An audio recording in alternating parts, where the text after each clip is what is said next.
रोहित, तू आज हे काय केलं? तुला भारतासाठी खेळताना बघून ना कुणाचे तरुणपण तर कुणाचं बालपण गेलं. ओडीआयच्या 7 वर्षानंतर तू आपला टेस्ट डेब्यू केलास.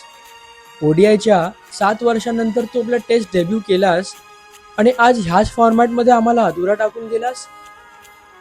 हा फॉर्मॅट ना ह्यापुढे नेहमीच इनकम्प्लीट वाटणार.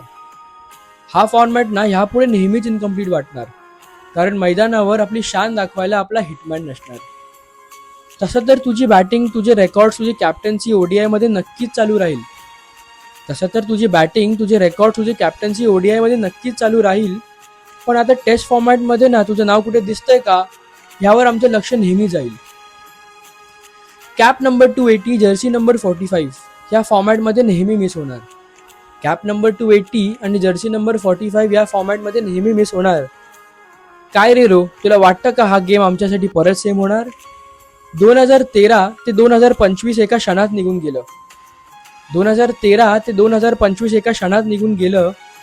रोहित यार, तू आज हे काय केलं? रोहित यार, तू आज हे काय केलं?